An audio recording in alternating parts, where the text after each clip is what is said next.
Hunter Biden's guilty verdict on 3 federal gun charges Tuesday punctuated, but did not end, what has been a long and difficult saga. Joe Biden, who had planned to spend Tuesday night at the White House, returned late in the day to Delaware to surround himself with members of his family, many of whom spent the last week attending the trial. Greeting him at the steps to Marine One was his son, who only 5 hours earlier had left the downtown courthouse newly convicted. If the family felt anguished, they did not show it, at least not in view of the cameras.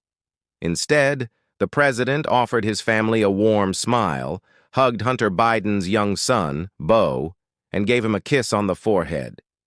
Joe Biden has little precedent to follow in navigating his son's conviction. Never before has a president's immediate family member been found guilty of a crime during their father's term in office. While the emotional weight and concern are shared by his family, doing so as president is a unique burden. Hunter Biden departs from federal court on Tuesday, June 11th, in Wilmington, Delaware. Related article. Hunter Biden convicted on all 3 charges at federal gun trial. Aside from the last-minute trip to Delaware, first floated as a possibility late Monday night, a source familiar with the plans said, with a final decision reached Tuesday afternoon following the verdict, the president's schedule wasn't altered. He still spoke Tuesday afternoon at an event on gun violence prevention in Washington, despite the political awkwardness of the subject matter, and he is still planning to travel to Italy on Wednesday for the G7. The display of warmth on the tarmac Tuesday was in keeping with the president's approach to his son's legal predicament. Instead of pushing him away, as some wary Democrats might prefer, the president has held Hunter Biden close throughout his ordeal.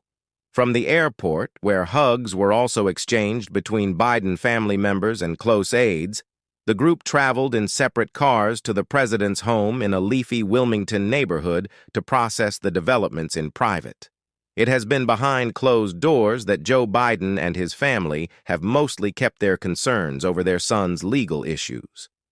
The president has been wary of speaking about the matter publicly, and it's not a topic aides raise easily.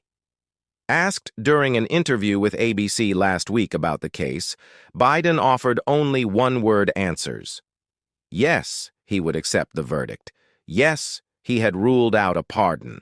The private nature of the circumstances in the case made the very public airing of traumatic moments during last week's trial all the more difficult.